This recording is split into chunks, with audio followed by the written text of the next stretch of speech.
Hello, this is Hope, and you're listening to Covert Castaway. Welcome to my weekly diary of what I learn and how I cope with transitioning to life as a liveaboard cruiser.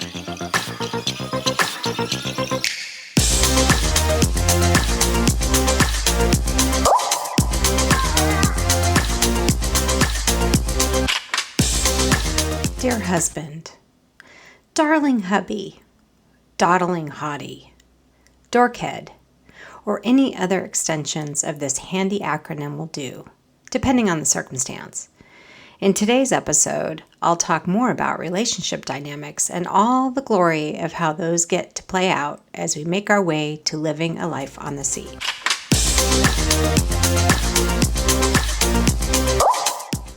I realize I've taken extended time off from the podcast during the holidays, and I wanted to update you on what we've been up to.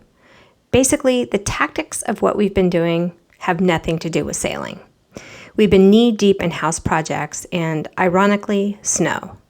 A couple episodes ago, I mentioned that there was a plot twist, and we decided to buy a house as an investment property to help offset costs during cruising.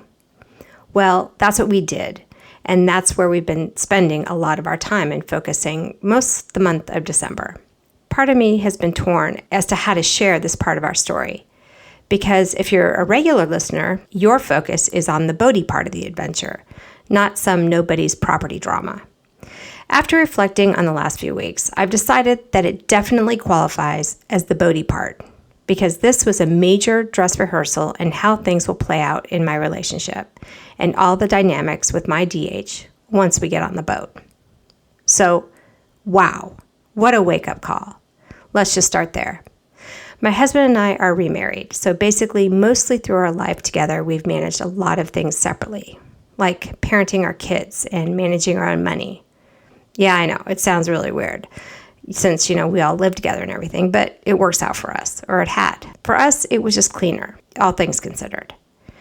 Now that the kids are adults, and as we prepare for this adventure, we're doing a bunch of things to combine our life, like updating a living trust together, setting budgets, figuring out a financial strategy, and all the things to do with operationalizing all the little bits and pieces and jobs. We've totally been operating as a team on the boat buying and trip planning part of the plan. But really, we're just now starting to dig into the tactical and operational bits of making it come together. The deal with this new house is that it offers us a preview of what's to come. So we buy this little house, which is fabulous, by the way, or at least I think so. Wait, let me back up. Part of our plan was to have an investment property. Then it wasn't. Then it was again.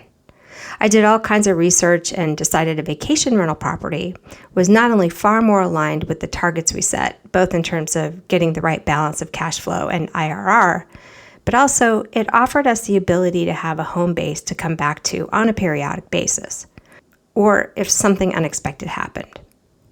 I was really struggling with this part. My mom is getting older, and there's things going on with other relatives that just makes me feel like I want to know if something happened, I could come back for a period of time and have a place to stay.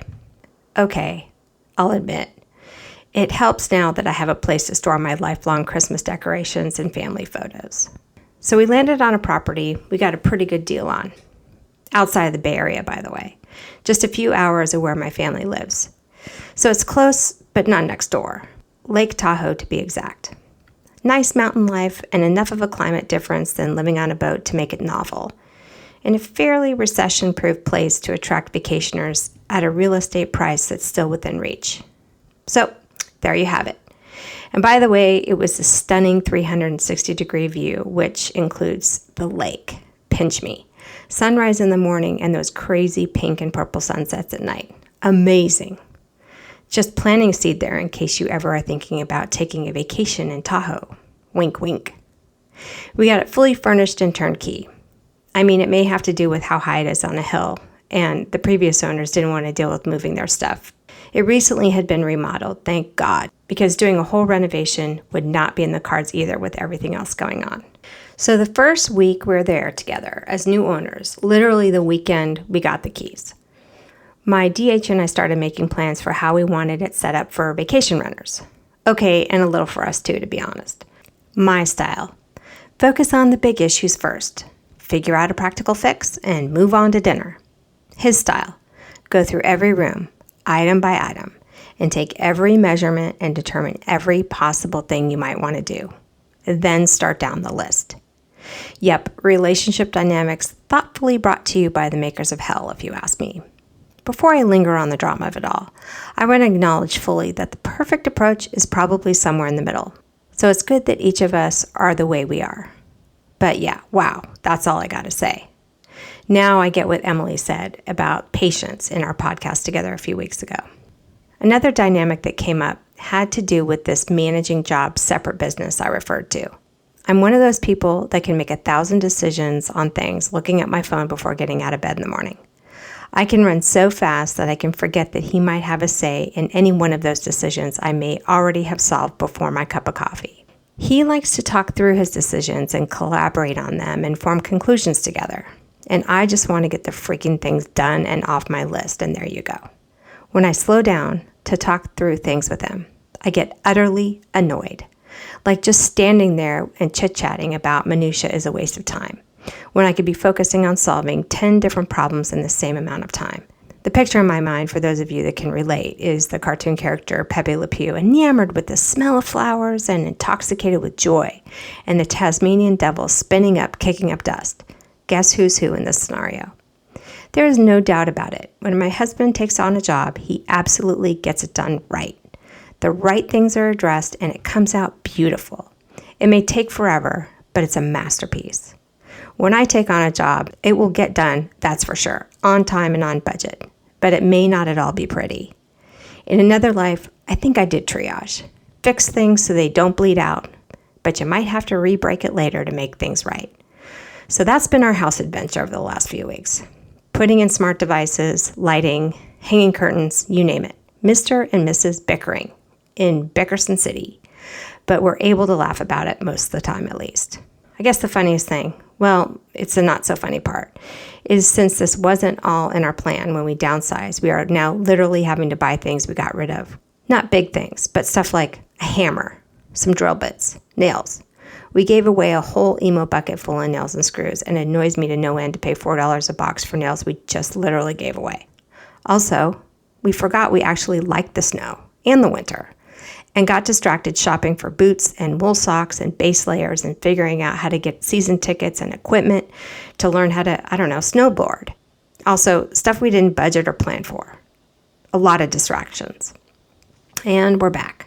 So for those of you who are interested in setting up a vacation rental, I'll give you a little update. We're just going through some things with the house to get it set up and also making some changes to make it safer for people. In this area, you have to have a fire safety inspection to apply for what they call a VHR permit, which is basically it's an occupancy permit for vacation house rentals, VHR. And we still have some adjustments to make, just like fixing railings and making sure there's extinguishers and stuff. Then we have to decide what channels we want to go through to market it, how we want to manage it, how we want to make sure we get renters that don't trash the place. We now did a really bad thing and fell in love with the house, so our heart breaks at the thought of someone totally trashing it. So during the holidays, we had our family there with us. And when everyone left, we got to work on all our little projects. We got back to the Bay Area just last weekend, and reality hit.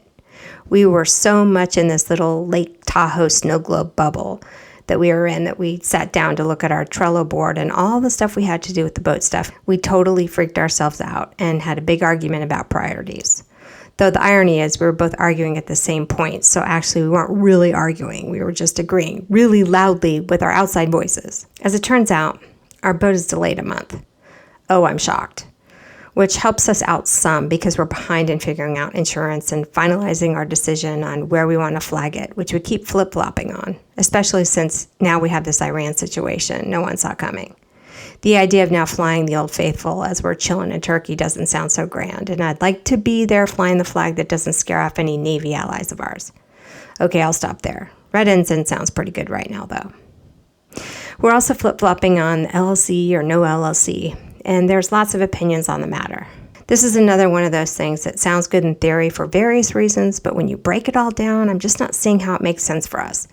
Everyone says it's a layer of protection, but if someone wants to go after you, can't they just find you? And isn't that what your home umbrella insurance coverage is for? I don't know. After discussing it further with him today, actually we're flip-flopping back to wanting to get an LLC, so who knows what's going to happen. Okay, so what have I learned over the last couple weeks? Well, for sure, I've learned that if you're one of those people with an extreme personality, it's good to have a spouse who is opposite of you in order to make good life choices.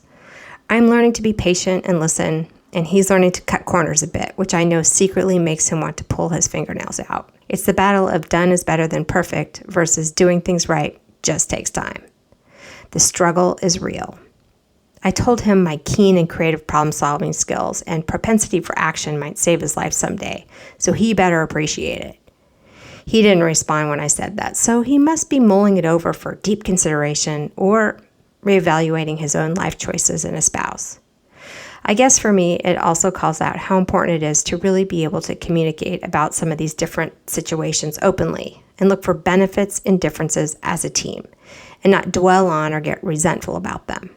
It really speaks to the importance of being on the same page, not only about the house or boaty things, but about how you approach problems and work through them, appreciating each other's different perspectives. We're definitely work in progress, but growth is good because sailing is not about standing still. What about you? What issues have you and your spouse had to work through in your own journey? Visit Covert Castaway Facebook page, IM me directly, or start a conversation.